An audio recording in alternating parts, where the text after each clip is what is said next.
ઓમ શ્રી ગણેશાય નમઃ. ઓમ શ્રી પરમાત્મને નમઃ. આ બધા જ દર્શકોને આપની ચેનલ ગીતા પ્રેમધારામાં હાર્દિક સ્વાગત છે. બધાને જય શ્રી કૃષ્ણ.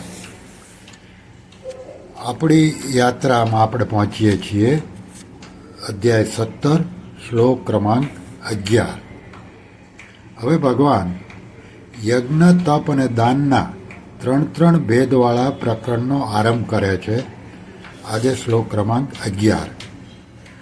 અફલાકાંક્ષી ભીર્યજ્ઞો વિધિદ્રષ્ટો ય ઇજ્યતે યષ્ટવ્યમેવેતિ મનઃ સમાધાય સાત્વિક. અર્થાત યજ્ઞ કરવો એ જ કર્તવ્ય છે.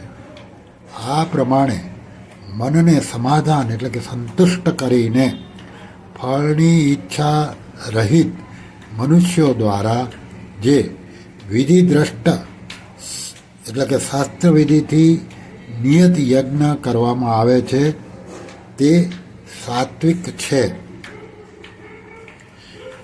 હવે આનું વિવેચન સાધક સંજીવની આધારિત. યષ્ટવ્ય મેવેતી, જ્યારે મનુષ્ય શરીર મળી ગયું અને પોતાનું કર્તવ્ય કરવાનો અધિકાર પણ પ્રાપ્ત થઈ ગયો તો પોતાના વર્ણાશ્રમમાં શાસ્ત્રની આજ્ઞા અનુસાર યજ્ઞ કરવો એ જ મારું કર્તવ્ય છે.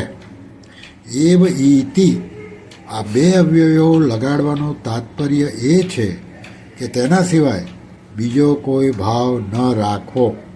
અર્થાત આ યજ્ઞથી લોકમાં અને પરલોકમાં મને શું મળશે, આનાથી મને શું લાભ થશે, એવો પણ ભાવ ન રહે, કેવળ કર્તવ્ય માત્ર રહે.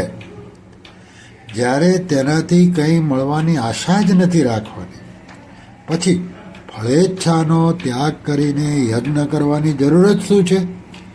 એના ઉત્તરમાં ભગવાન કહે છે મનઃ સમાધાય, અર્થાત યજ્ઞ કરવો એ અમારું કર્તવ્ય છે એવું મનનું સમાધાન કરીને યજ્ઞ કરવો જોઈએ.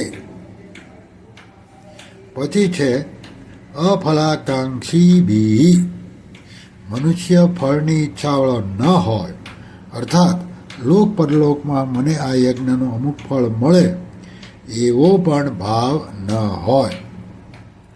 અને છેલ્લે યજ્ઞો વિધિદ્રષ્ટો ઇજ્યતે, શાસ્ત્રોના વિધિના વિષયમાં જેવી આજ્ઞા આપવામાં આવી છે તેના અનુસાર જ યજ્ઞ કરવામાં આવે. આ રીતે જે યજ્ઞ કરવામાં આવે છે તે સાત્વિક છે. સાત્વિક એટલે કે તે સાત્વિક છે. શ્રી કૃષ્ણ શરણમ મમ, શ્રી કૃષ્ણ શરણમ મમ, શ્રી કૃષ્ણ શરણમ મમ. ઓમ શ્રી કૃષ્ણાર્પણમસ્તુ.